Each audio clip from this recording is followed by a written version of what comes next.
Hello and welcome to Trying Times. My name is Carmen, and whether you're new here or you're returning, I just want to say that I appreciate you and also that we're basically friends now. No pressure whatsoever. I'm not gonna lie, I started recording this, and right before recording it, I was almost not going to because I feel incredibly depressed today.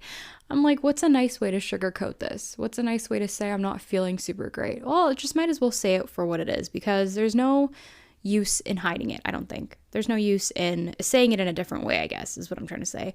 And also, I feel like putting that pressure on yourself to be like, no, I feel okay, is kind of weird and not great. So, yeah, going off of that, today's episode, though, is going to be all about pressure. So, I figured why start by applying pressure to myself? Might as well just be honest. I wanted to talk about the anxiety that awakens within me when it comes to doctor's appointments, specifically having to visit the doctor and even just making an appointment, like having to call a doctor's office to make an appointment, all of it. I don't know why all of it sparks certain anxiety within me, but it just does. So we're going to talk about it. And that's just what today's episode is. I'm now 26. I'm going to be 27 very soon. I don't like saying it, but it's true. So there's no use in hiding it. I'm going to be 27 very soon, but I can promise you one thing that has not changed since like 18 years old is the anxiety that I've felt about having to make an appointment. It's still the same as what I feel now, and I think it's been nearly 10 years. So much has changed in my life, but that, in fact, is one of the few factors that has not yet at all changed. It's still the exact same, and it lingers in the most annoying and frustrating way. So I figured it'd make for a pretty interesting episode, and that's what's just happening now. Now I'm just going to be ranting for the next however many minutes. So yeah, maybe recording this in not the most like pep of moods or exciting moods is not going to take away from the content because I guess I'm in a good headspace to record this for what it is. But yeah, moving along. The realization, I think, of this anxiety was something that I felt for the first time when I was probably in university and I was living away, which meant I had to call and make appointments or go into the doctor all on my own. And obviously at that age, I mean, I think for the most part, you're going to make appointments on your own. You're going to go to appointments on your own anyways, but I just hated it. I loathed it. And now it's been nearly 10 years and it's still the same thing.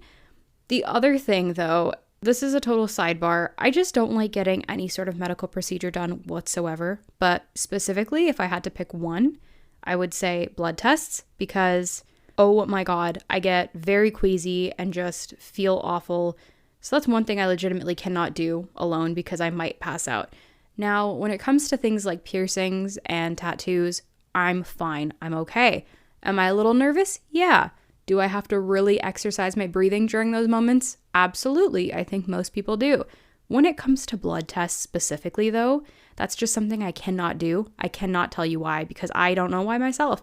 So a few years ago, I had to go get one done.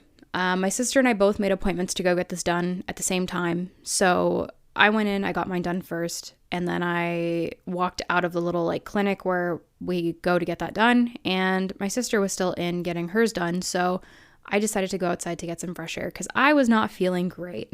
So I went outside of this medical building where I was just leaning against a wall because I started to feel queasy and I wanted to get fresh air and maybe thought, hey, if I stand in the sun, this will help me because I just felt so god awful.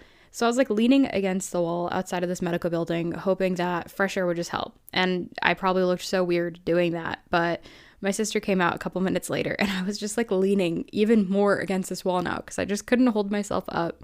And my sister looked at me and was just like, you look like you're losing color in your face. So yeah, clearly from that situation in itself, you can see here how I don't do well with blood tests in particular.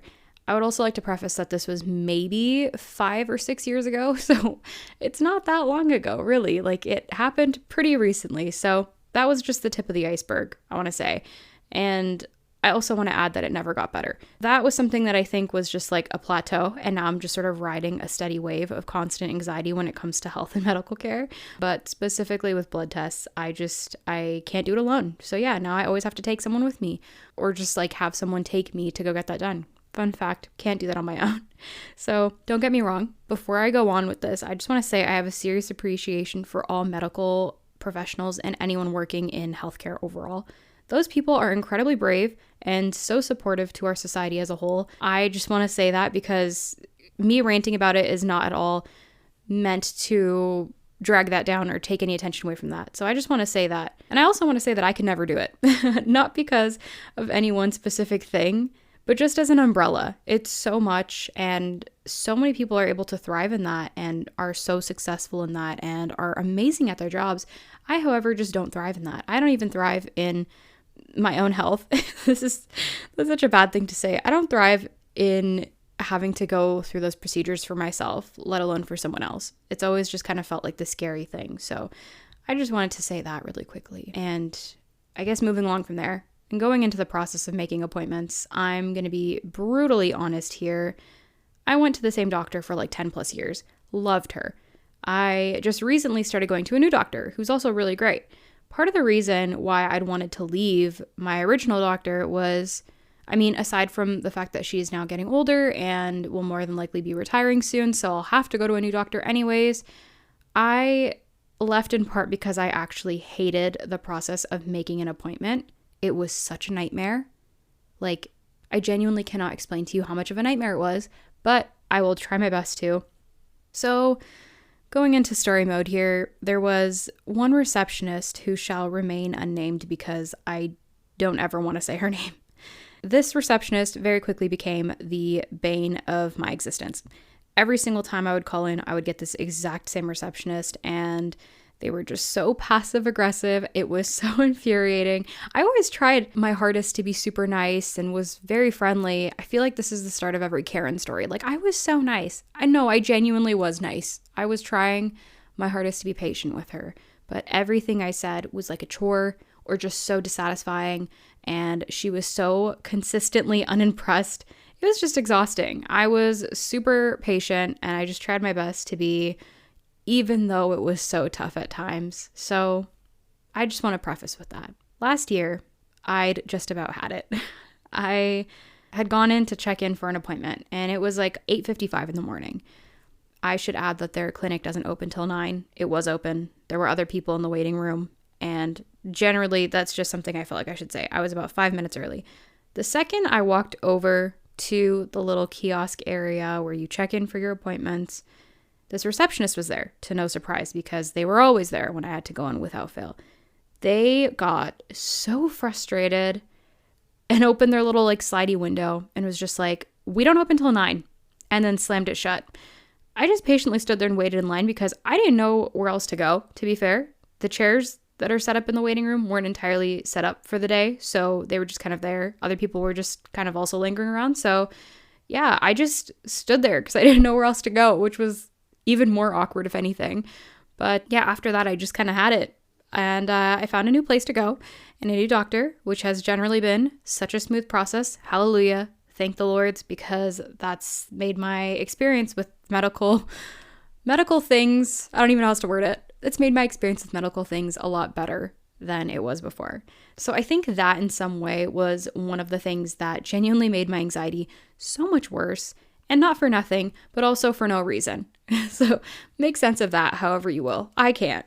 So that's just part of the process of making appointments. And then also having to go in for an appointment. I think that experience, not that solo one specifically that I just mentioned, but the whole collective of it, made my life so much harder when it came to going into the doctor. I would loathe it, and I would just get so nervous because I never knew how it was going to go. And can you blame me? Because from my past experiences, it was always just kind of up in the air. I never knew how it was going to go, never knew if it was going to be good, never knew if it was going to be bad. So there's that. Then there's the whole thing of getting called back after you have a medical procedure. Like, let's say you just had an x-ray. I'm speaking from personal experience. They're going to call you back regardless to let you know if something showed up or if there was nothing, just so that you're aware. For me, that process is so terrifying, and I think it's because it was also potentially linked to the previous experience of just, what is going to happen? Like, is this going to be a good experience? Is this going to be a bad experience? And then on top of that experience, am I going to hear good news or am I going to hear bad news? I don't know. Is it going to be neutral? It was all up in the air, and I was constantly just like, what if to everything. And I realize as I'm talking that a lot of this is very specific to me. So I don't know how much of this someone else will be able to relate to, but hopefully someone gets this and hopefully this reaches the right demographic. I think most people can unite over the anxiety that comes with going in for an appointment specifically though. Like the moment that you get called from the waiting room to go wait in that separate assessment room where the doctor comes in and like examines you or whatever. I don't know what the right term for that would be. The examination room. It just dawned on me. Yeah, the moment you get called from the waiting room to the examination room, whether you're waiting in that room for 5 minutes, 15 minutes, 30 minutes, it all feels so long. It's like you just enter this void and time doesn't exist. Like you don't know how long you're going to be in that room. And then you're surrounded by all of these medical posters and usually a couple that are like directly related to some kinds of medication. For some reason, reading about those also gives me anxiety because I'm just like, never heard of that before, but what are the chances of me having that? What are the chances I now have that medical condition? I'd never heard of that before, but what are the odds? 1 in 4 people can have it. Am I the 1 in 4? I don't know. My brain just starts going. And I'm aware as I talk more and more that it's just factual that everything potentially gives me varying degrees of anxiety. But such is life. It just happens. Things happen in whatever way they're going to happen. So I apparently am one of the people that chooses to be worried about it for no reason. I think the thing that brings on more of that anxiety for me specifically, if I'm trying to find a reasoning within like health, it's usually that it's always quite a bit of a waiting game. And rightfully so. Running tests and discovering results is not an easy task, I would imagine. For professionals on the other end of things, there's so much that needs to be done. I don't actually know, but I can imagine that there's so much that needs to be done. And then that needs to be discussed to reach a consensus. So it's kind of not surprising that the wait game for a test or a procedure can be lengthy because there's so much that goes into it. I just think the idea of sitting in a waiting room makes me a bit nervous because, like I said earlier, you enter this void sort of space. It's like the Twilight Zone, and you don't know how long you're going to be sitting there. I feel like if you didn't have anxiety about this stuff before this episode, it's probably going to induce some kind of anxiety for you right now because I'm just pointing out all the little things that could really push for that anxiety. Well, yeah, I mean, that's thankfully all I've got in me right now. So with that, I want to thank you for listening to this and for listening to this show overall. If this was your first time listening, then thank you for your time. I feel like there may have been better episodes to start with, but I appreciate you starting here nonetheless. And for real though, I hope you enjoyed this episode. And if you've listened to any before this, then thank you so much. I would love to hear your thoughts on this and if you could relate to anything from this episode. So to chat with me, you have a couple of options. The first is that you can leave me a voicemail, which is super cool, and I like to listen to those. So to do that, you can click on the link in the episode description that says leave a voicemail and start recording. The other option is to check out the Trying Times Instagram page, which is also linked in the episode description. So yeah, feel free to click on that and DM me and let's chat. Also, I just want to add before I say bye that doing this and recording and talking with you just cheered me up quite a bit. So yeah, thank you. We'll chat again soon, okay? Bye.